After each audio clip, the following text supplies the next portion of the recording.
자, 두 번째 발표는 우리 최정현 대표께서 해주시겠습니다. 저는 직업에 대한 이야기를 좀 하고 싶은데요. 저는 이제 서울에서 태어났고 중학교 때 군산으로 이제 부모님의 고향인 군산으로 이제 이사를 와서 중고등학교 그리고 대학교는 이제 익산에서 나오고 그 취업을 서울로 했었어요. 그런데 이제 연예기획사는 이제 최종 직업이고 기존의 뭐 병원 그 다음에 뭐 대기업 이런 데만 다니다가 연예기획사에서 직장을 다니다 보니까 제가 되게 못돼진다, 되게 성질이 더러워지는 그런 느낌을 받아가지고 여행을 갔다가 귀농에 대한 이제 이 농업에 대한 생각을 좀 가지게 됐어요. 그래서 이제 농업인 강사 활동을 하면서 농업에 종사를 해야겠다 해서 이렇게 귀농을 하게 됐는데 처음에 이제 고창 같은 경우에는 고창으로 이제 귀농해서 땅콩 농사를 지었거든요. 그런데 되게 충격적이었어요. 그러니까 예를 들면은 다른 사람들의 시선이라든지 왜 서울 같은 경우에는 옆집 사는 사람 얼굴도 모르는데 여기서는 그냥 뭐 누구 집 딸이요? 막 약간 이런 식으로 관심이 이렇게 쏟아지는 거에 대한 적응을 잘 못해가지고 살짝 우울증까지 왔었거든요. 그러다가 이제 어떻게 극복을 하고 나서 이제 농사를 짓는데 이거 알려주시는 저 같은 경우에는 이제 농업창업지원센터라고 해가지고 귀농하시는 분들의 약간 어느 정도 쿠션 효과를 할 수 있는 그런 교육센터에서 1년 정도 지냈기 때문에 좀 괜찮았었어요. 근데 다른 분들은 뭐 예를 들면 귀농해가지고 귀농귀촌 학교라든지 이런 데 되게 많이 다니시잖아요. 근데 거기서 잘못된 정보로 되게 뭐 사기를 당하시는 분들 있고 이러다 보니까 귀농인에 대한 편견이 되게 있으시더라고요. 그래서 그런 지역적인 문화 뭐 이런 것들을 좀 이해를 제가 많이 못했어서 그런 것들에 대한 불편함 이런 것도 있었고 제가 서울에서는 이제 뭐 회계나 뭐 정산, 뭐 전속계약 이런 관리를 했었는데 저 예전에 이렇게 뭐 일을 했었다라고 얘기를 하면은 어느 정도 좀 편견을 가지고 얘기를 하시더라고요. 저도 되게 큰 맘 먹고 내려오고 모든 걸 내려놓고 온 건데 예를 들어서 뭐 무작정 귀농하고 싶다, 뭐 나 착하게 살고 싶다, 약간 이런 것 때문에 귀농을 했다라고 생각하고 나 옛날에 뭐 얼마 벌었는데 이런 생각 때문에 귀농인들이 망한다 이렇게 오히려 저의 이야기는 듣지 않고 어른들이 막 그렇게 편견을 가지고 이야기를 해주시더라고요. 근데 하지만 저는 되게 굴하지 않고 계속 끊임없이 도전을 했었던 것 같아요. 그러니까 처음에 귀농을 해서 뭐 귀농인 강사, 뭐 농촌 체험 강사 이런 거 하려고 1년에 자격증을 4개씩 땄어요. 예. 공부를 되게 많이 하고 예를 들면은 뭐 체험 강사로 활동을 하는 그런 관련 자격증을 1년에 4개씩 땄는데 다 제 별명이 하나 생겼거든요. 자격증 콜렉터라고. 네. 그래서 진짜 별의 별, 뭐 노인 심리 상담사, 뭐 이런 가족 상담사 이런 것들 막 다 따면서 공부를 했는데 이러다 보니까 이 농촌 문화에 대한 이해하는 그런 능력들이 조금은 생기더라고요. 그래서 조금씩 변화하고 점점 성장을 해 가는 것 같고 제가 이제 말씀드릴 부분은 직업에는 되게 귀천이 없잖아요. 그러니까 예를 들어서 사무실에서 앉아서 일을 하는 것도 좋지만 저 같은 경우에 얼굴에 흙 묻히고 일하는 것도 되게 좋거든요. 뭔가 제가 씨앗을 심어가지고 이게 열매를 맺고 수확해서 다른 사람들한테 나누는 그런 과정들이 저는 되게 소중하다라는 생각이 들더라고요. 그래서 최근에는 뭐 최근까지는 아니고 코로나가 막 활발하게 일어나기 전에 순창에 있는 한 고등학교에 가가지고 친구들이랑 이야기를 하는데 저는 끊임없이 도전하라는 말을 좀 했었어요. 그러니까 예를 들어서 인생은 살다 보면은 언제 무슨 일이 생길지 모르는 거기 때문에 그 상황에 맞게 뭐 예를 들면 플랜을 변경하고 하는 것도 저는 새로운 도전이라고 생각을 하거든요. 그래서 이런 청년들이 저처럼 이렇게 도전 의식을 가지고 새로운 일을 두려워하지 않고 실패해도 다시 일어날 수 있었으면 좋겠다라는 생각에 이런 이야기를 조금 하게 됐습니다. 그리고 최근에는 코로나 때문에 저희 이제 부모님께서 운영을 하시던 식당이 매출이 되게 떨어졌어요. 그러니까 저희 같은 경우에는 그 군산에 있는 청암산 근처에 있는 등산로 이쪽에 있다 보니까 전국에서 이제 관광차들이 와가지고 단체 손님들이 되게 많았었거든요. 근데 이게 여행이 이제 제한이 되면서 손님이 너무 떨어지는 거예요. 저희 엄마가 이제 폐업까지 생각할 정도로 되게 힘들어 하셔가지고 제가 고창을 정리하고 부모님 곁에서 이제 살릴 수 있는 뭔가가 있을까라는 생각에 고민을 많이 하다가 이제 저는 이제 농업에 대한 가치를 어느 정도 느꼈기 때문에 뭐 농사짓는 딸과 요리하는 엄마가 만드는 뭐 건강한 수제 반찬이라는 슬로건으로 예. 이렇게 온라인 판매도 시작하고 하다 보니까 조금은 예, 요즘 즐겁게 살고 있는 것 같아요. 네. 제2의 직업을 찾는 과정을 좀 말씀하시면서 귀농을 선택했을 때 귀농을 바라보는 또 어른들의 시각이라든지 여러 가지 뭐 어려움 속에서도 끊임없이 자기 찾는 그 직업에 대해서 도전하고 노력하는 그 이야기를 들었는데, 그래서 이제 어찌 보면 지금은 각자의 직업이 있습니다. 좋은 직업, 좋지 않은 직업, 우리가 어떤 잣대로 바라볼 수 없는 그런 현실 속에서 각자의 직업을 갖고 있고 힘들지만 꾸준히 노력하고 있는데, 만약에 여러분들께서 지금에 있는 직업에 대해서 자랑을 해주셔도 좋고, 지금 이제 최용호 변호사가 말씀하신 각자의 청년의 지금 이야기가 지금 상황이 다 다른데, 이 방송을 들으시는 직업을 생각하고 있는 예비 구직, 그러니까 기업도 마찬가지고 사람도 마찬가지고 어떤 이야기들 좀 해주고 싶으세요? 왜냐하면 보통 직업 선호도를 얘기하면 안정적인 직업을 가야지, 그러면 이제 공무원, 뭐 물론 이제 사자 돌림이라고 하는 전문직도 있습니다만 다 갈 수는 없는 것이니까, 그런 의미에서 직업에 대한 개념을 청년의 시각에서 좀 말씀을 해주시면 좋겠어요. 우리 김현지 씨. 네, 저는 그 직업에 대한 건 각자가 중시하는 가치에 따라서 직업에 대한 생각이나 만족도가 되게 달라질 거라고 생각을 하는데요. 저도 뭐 고등학교 때까지는 이제 대학을 잘 가기 위해서 또 공부를 열심히 했다면, 또 대학에 가서 저도 많은 고민을 했고, 또 여행을 다니거나 다양한 좀 아르바이트나 일을 하면서 좀 저의 생각을 정리하게 됐는데, 저에게 있어서는 좀 방금 말씀해 주셨지만 어느 정도의 안정감이, 제가 특출난 능력이 없다면 그걸 발현하기가 쉽지 않다면 저는 저에게 어느 정도의 안정감이 필요하다라는 거를 좀 다양한 경험을 하면서 많이 느꼈던 것 같아요. 그래서 저는 그와 맞는 지금 공직 생활을 시작하게 된 게 그러한 저의 가치가 투영이 됐기 때문이라고 생각을 하고요.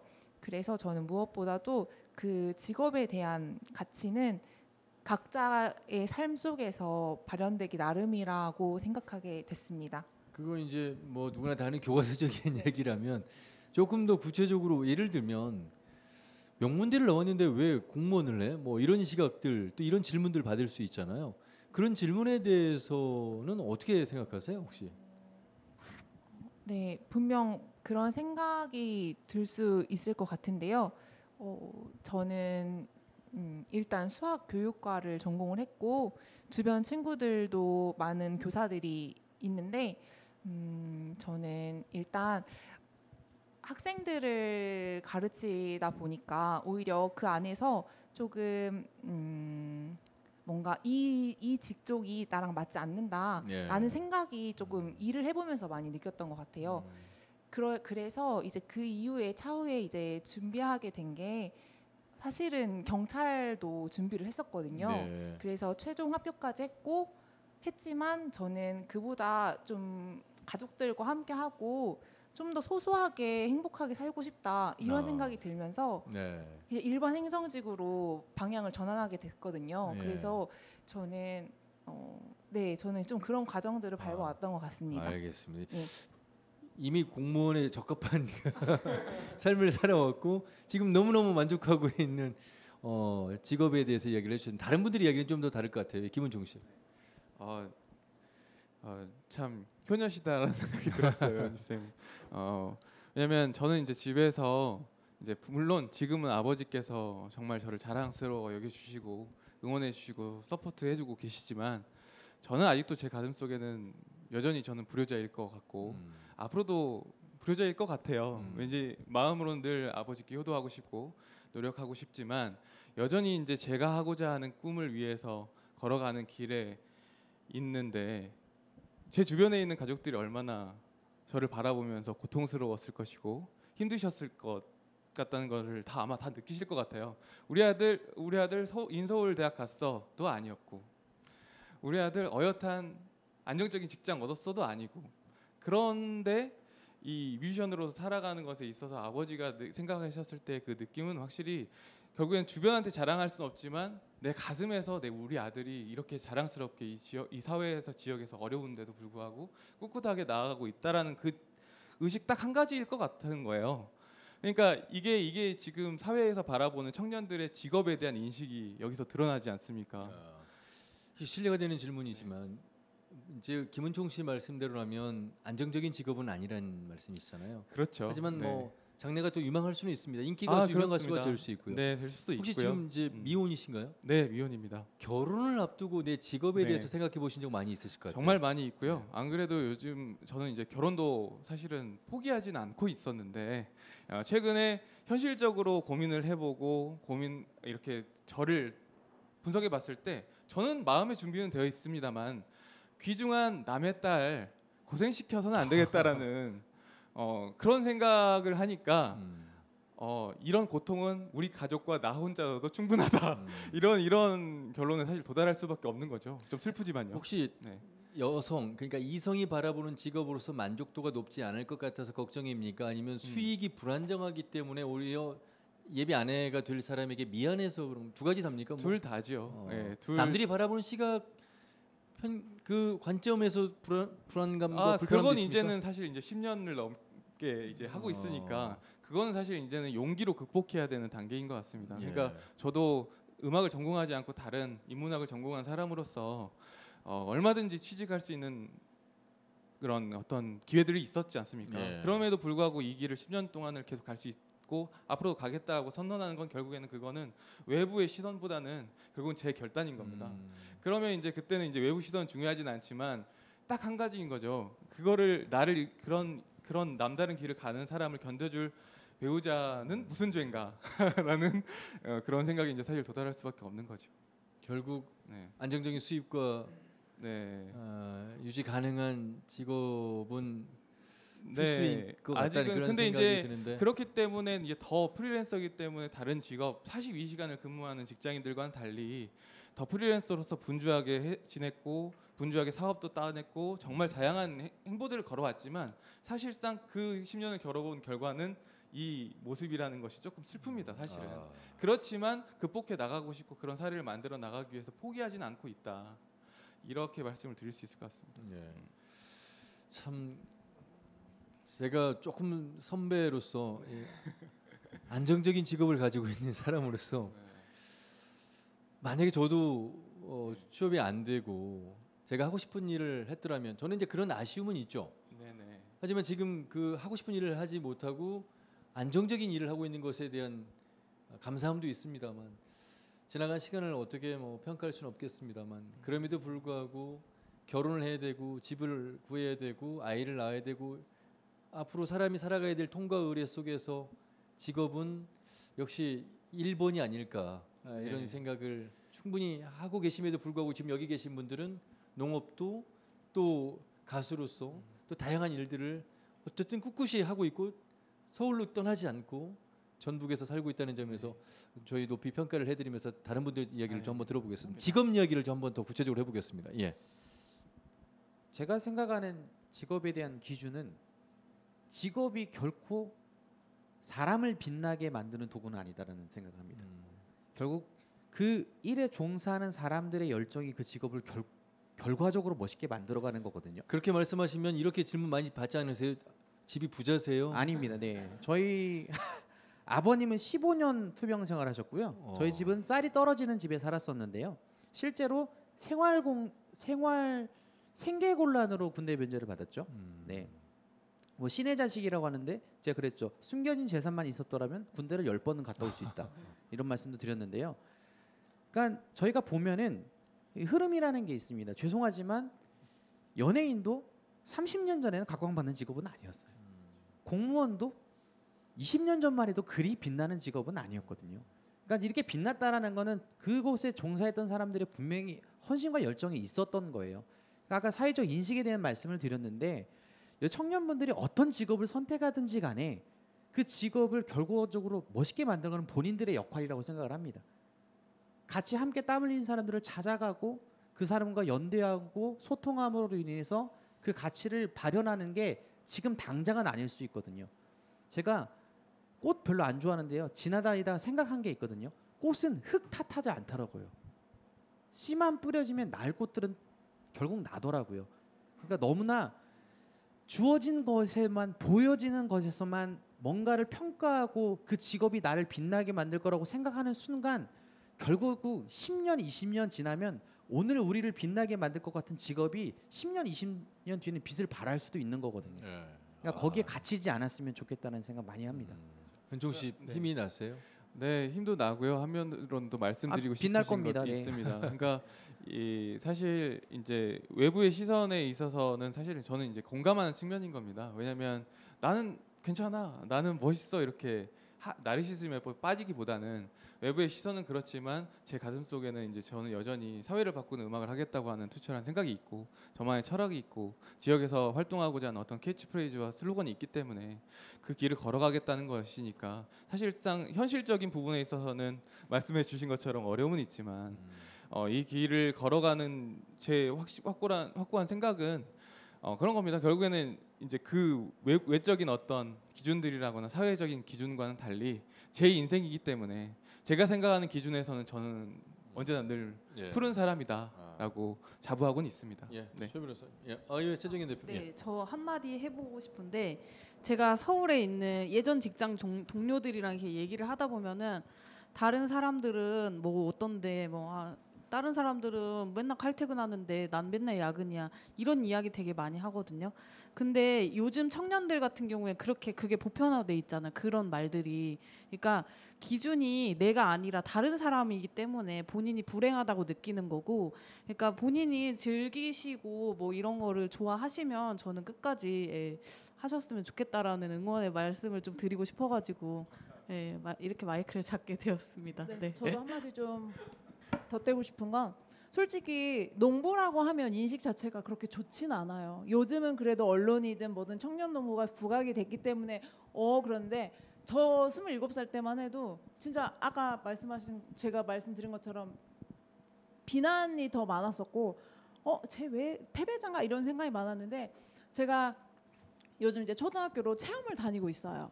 그래서 아이들에게 물어봐요. 넌 꿈이 뭐니? 그러면 뭐요 얘기를 하는데 그럼 나는 뭐 하는 사람 같아? 라고 물어보면 아이들이 뭐 공무원이요, 뭐 선생님이요, 뭐 체험 강사요. 그러다가 나중에 농부야? 라고 하면 에? 농부라고요? 왜요? 이런 반응이 대부분 그래요. 그래서 왜 농부 이미지가 어떤데? 그러면 밀짚 모자 쓰고요, 얼굴 까맣고요, 막 이렇게 얘기해서 그거는 너네들이 잘못 알고 있는 편견이야. 농부들은 진짜 밀짚 모자 안 써라고 얘기를 하면서 누가 가르쳤을까요? 우리 아이들에게 농부에. 그리고 진짜 방송 여기 계신 분도 계시지만 촬영 오면 꼭 밀짚 모자 쓰래요. 그래서 저희 작가님 죄송한데요. 저희 일하면서 밀짚 모자 안 써. 이게 세상 불편해요. 제발 이거 하지 마시라고. 그래서 저는 안 쓰거든요. 근데 아이들에게 어떻게 얘기를 하냐면 누가 나한테 물어보면 넌 선생님 할래? 농부할래? 그럼 난 농부할 거야. 그럼 애들이 왜요? 이래. 그러면 그때 얘기를 해요. 농작물은 반항을 하지 않아. 농작물은 말도 잘 들어. 근데 너네들은 그러면 이렇게 얘기를 하고 아이들에게 농부에 대해서 눈높이에 맞춰 설명을 해줘요. 너희 아침에 뭐 먹고 왔어? 그러면 밥이요. 그럼 밥은 뭘로 만들어져? 쌀이요. 그럼 쌀은 누가 농사죠? 농부가요. 그럼 너희들이 좋아하는 고기는 누가 키워? 농부가요. 그럼 너희들이 잘 먹는 과일은 누가 키워? 농부가요. 그러면 농부는 너희 생활에 꼭 있어야 되는 사람인데 왜 너네들은 농부 안 해? 이렇게 하면 한 친구가 저 꿈이 농부예요. 그러면 저는 그래요. 저 친구한테 박수 치라고. 그럼 아이들이 모르고 막 박수를 쳐요. 왜 박수를 치는지 또 설명을 해줘요. 나중에 너희는 저 친구들에게 정말 감사해야 돼. 그 직업에 귀천이 없고 직업의 가치를 따지지 않아야 된다고 말씀을 하셨잖아요. 네. 여러분께서. 그런데 여러분과 같은 청년이 이 이야기를 들었을 때 그러면 내가 농사를 지어서 그럼 당신은 농사를 지어서 아까 유재 대표도 이제 겨우 풀칠을 면했고 5년 7년 차 허리를 딛고 일어서면 10년 차부터 안정이 됩니다. 네. 안정되기까지 과정 그럼 누가 보장할 거야? 어떻게 나를 지원할 건데? 어떻게 약속할 건데? 다른 걸 다 떠나서 직업을 어떻게 농부를 바라보는 밀짚모자 말씀하셨는데 그 가치를 다 떠나서 네. 현실적으로 그러면 가능하느냐 이런 질문을 던지면 어떻게 말씀하시겠어요? 후배 농부 세대에게 어떻게 말씀해 주시겠어요? 좀 더 현실적인 부분에서. 우선 저는 돈을 벌 거면 농부하지 말라고 말씀을 드려요. 농부는 첫 번째는 사명감을 가지고 해야 돼요. 내가 누군가의 먹거리를 책임을 지고 내가 식량 안보에 책임을 진다라는 그 생각을 가지고 그러니까 어떤 사람은 그럴 수 있어요. 그래 너 부모님이 농사 지으니까 네가 이어받아서 비빌 언덕 당연히 그건 맞아요. 요즘은 비빌 언덕 없으면 농사 못 지어요. 근데 단순히 그런 것만 보면 되는 게 아니죠. 저희는 늘 말해요. 당신들 4월달 5월달 꽃놀이 갈 때 우리 논에서 있어야 되고 한창 뭐 단풍놀이 갈 때 우리 논에 있어야 되고 주말 없어요. 그러면 제가 예전에 이제 결혼하기 전에 뭐 이런 말 하면 안 되는데 선을 본다거나 이러잖아요. 그러면 물어봐요. 언제 시간 되세요?라고 하면 뭐 퇴근하고 만날 수 있어요. 솔직히 농부한테 농번기 퇴근 시간 없어요. 일이 끝나야 퇴근인 거고 그러면 주말에 만나면 주말에 일해야 되는데 그럼 언제 쉬세요? 비 올 때요. 솔직히 저희 이게 웃으면 안 되는데 정말. 진짜 웃으면 안 되는데 진짜 그래요. 근데 저는 그럼에도 불구하고 제가 하는 일이 마음에 드는 건 아까 그 어떤 일을 빛나게 하는 건 내 의지인 거예요. 저는 운이 좋게도 부모님이 농사를 짓고 계셨고 저는 이제 외동딸이다 보니까 가업을 내가 이어받아야 되겠다라는 생각이 있어서 솔직히 여자 나이 27살에 농사를 지을 때 어디 가서 제 직업이 농부입니다 그러면 하나도 믿지 않았어요. 근데 그럼에도 불구하고 저는 진짜 제가 이항기도 운전하고요. 제가 트랙터 뭐 콤바인 다 운전을 해요. 그래서 어디 가면 자랑스럽게 얘기를 하니까 내가 내 직업을 자랑스러워하니까 남들도 우와 이렇게 쳐다보는 거예요. 그래서 저는 그냥 제가 제 일을 열심히 한 것뿐인데 누군가는 보고 계시더라고요. 그래서 저 운이 좋게도 2015년도에 국회에 가서 발표도 했었고요. 운이 좋게 뭐 이낙연 총리님도 뵀었고 정세균 전 총리님도 뵀었고 작년 그 청와대에도 갔다 왔어요. 농업인의 날 초청을 받아서 대통령 오른쪽에 앉는 영광까지 누렸어요. 그래서 진짜 그런 경우는 특별한 경우지만 진짜 내가 내 일을 최선을 다하고 그렇게라고 한다라고 하면 비전이 있고 진짜 청년 농부들에게 말씀해드리고 싶은 건 부모님 비빌 언덕도 지키는 게 정말 어렵다라는 말씀을 솔직히 드리고 싶어요. 이제 유재 씨는 본인께서 4년제 대학을 나왔고 취업도 받고 중국 유학도 다녀왔고 그래서 많은 사람들이 들을 때 그러니까 그렇게 자신감 있게 농사 지을 수 있죠. 만약에 고등학교 졸업 이후에 농사를 짓는 사람 입장에서 남들이 바라보는 시선 그래서 그 자신감이 좀 위축될 수도 있는 부분 그럼에도 불구하고 농부는 그런 가치가 있다고 내 의지만 있고 인식하고 있다면 괜찮은 일이다. 이런 말씀이시잖아요. 뭐 먹고 사는데 돈이 정말 중요한데요. 농부다 보면 돈이 되게 많이 벌 것 같아요. 가끔씩 저 이제 인터뷰하거나 이게 지면 인터뷰하면 물어보세요. 저희가 이제 지금은 좀 아버님 건강이 많이 안 좋으셔서 예전에는 이제 7만 평 농사를 짓다가 지금은 5만 평 농사를 짓고 있거든요. 자경이냐고 그러니까 본인 돈이냐고 물어보면 저희 돈이 5만 평이면 저희 농사 안 짓죠. 근데 농사를 지면 뭐가 남냐면 인건비 남아요. 그래서 제가 이항기를 운전하고 트랙터를 운전을 하고 하는 이유는 그 돈을 벌겠다고 하는 거거든요. 그러니까 큰 돈을 벌진 않지만 먹고는 살 수 있어요. 저희 뭐 진짜 죄송하지만 저희는 쌀농사를 짓기 때문에 밥 떨어질 일은 없어요. 자급자족해요. 저희 직접 밭에다가 뭣도 심고 이래서 그걸 유지하기 위해서 그만큼 노력도 하고 그만큼 일도 더 많이 하니까 뭐 어떻게 얘기를 해도 좋게 보는 분들에게는 좋게 보이겠지만 그렇지 않은 분들에게는 어떤 얘기를 해도 그래 네가 그러는데 그런 것도 우리가 이겨내야 되는 부분이라고 저는 생각하고 있어요. 우리 최 변호사님 좋은 직업 갖고 계시잖아요. 이렇게 말씀드리는 것도 참 편견입니다만 다양한 직업들을 들으시면서 변호사 되기 이전 또 되고 난 이후에 내 직업에 대한 그 소중함이랄까 직업의 역할 더 잘해야 되겠다 이런 뭐 여러 가지 생각들을 하실 것 같아요. 저는 좀 직업 탐방 아까 말씀하셨으니까 그 생각을 하는데 제가 대학을 졸업하고 제가 보니까 가장 어려운 게 뭐냐면은 내가 뭘 하고 싶은지 모르는 거예요. 사실 지금도 저는 잘 모르겠어요. 내가 진짜 원하는 게 뭐고 내가 뭘 하면서 살아야 내가 내 인생이 좀 더 값지고 좋은 걸까 지금도 잘 모르겠는 게 제가 2006년도에 학교를 졸업하면서 내가 뭘 해야 되나? 졸업하니까 입사 막 원서 쓰라고 하는 거예요. 그때 한 100개를 썼어요.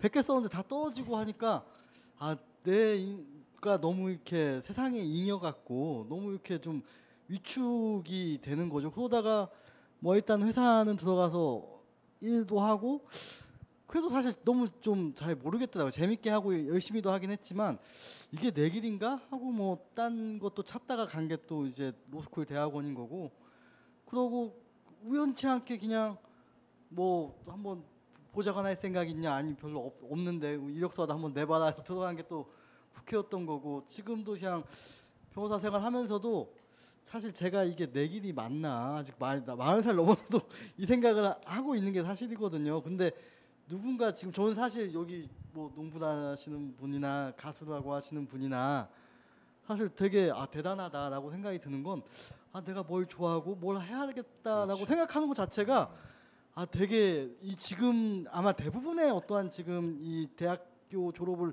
할 연령이나 지금 청년이라고 하시는 분들은 내가 뭘 해야 되지부터가 지금 잘 안 떠오를 거예요. 그냥 그렇죠. 부모님이 뭐 돈 벌어야 되지 않냐면 지금 막 입사 지원서 막 쓰고 있고 그럴 건데 우선 자기가 뭘 하고 뭘 해야 행복할지를 아는 건 저는 너무 어렵다고 생각을 해요.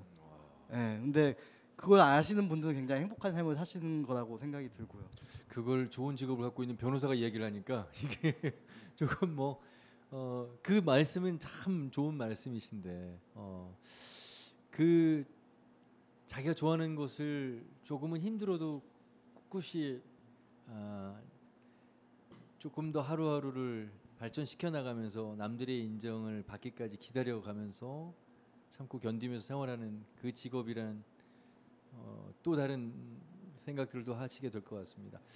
직업 이야기 돼서 간단하게 한 말씀 하시고 또 다음 발제를 좀 들어보겠습니다. 좀 해드리고 싶은 게 있습니다. 사실 오늘 보니까요 너무 섭외를 잘하신 것 같다는 생각이 들어요. 작가님께서도 일단 직업을 다 빛내실 분들이신 것 같은데요. 한편으로는 이제 이런 생각이 듭니다. 사실 사람이 빛내는 것도 좋지만 사회가 그 직업을 빛내주는 역할도 참 크다고 생각을 합니다. 또 그 시대적인 흐름도 있으실 거고 뭐 그럴 텐데요. 시대 정신도 있을 거고. 근데 제가 생각했을 때는 공무원이나 이런 어떤 변호사 역할을 하시는 오늘 자리에 이렇게 와주신 또 겸손한 이런 모습들을 보면서 참 존경스럽다는 생각도 드는데요.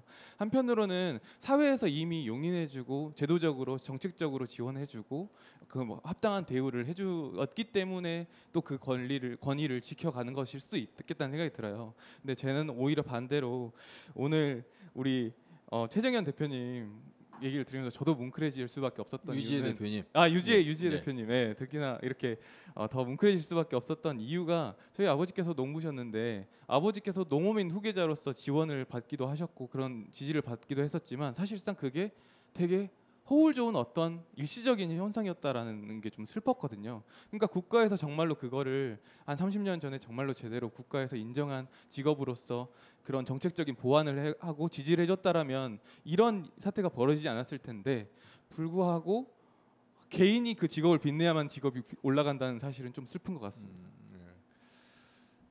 이거 이제 제가 말을 하고 제가 편집을 해야 될 내용을 좀 말씀드리자면 세상에 이치는 한치의 오차가 없는 것 같아요.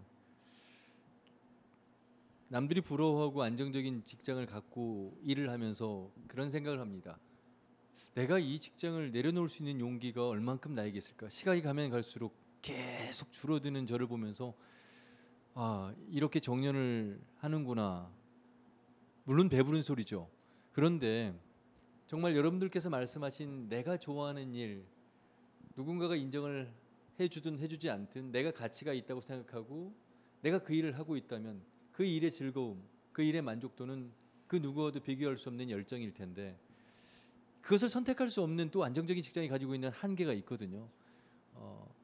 그렇다고 본다면 새로운 직업을 선택해야 될 이 젊은 세대 청년들에게 역시 직업엔 정답이 없다. 결국 여러분들의 말씀처럼 자기가 정말 좋아하는 걸 찾아갈 수 있는 그 과정의 힘이 좋은 직업을 찾을 수 있고 찾았다고 인정할 수 있는 그 힘이 스스로에게서 나오는 게 아닐까 이런 생각을 해보면서 직업에 대한 이야기를 최정현 대표의 발제로 잘 들었습니다.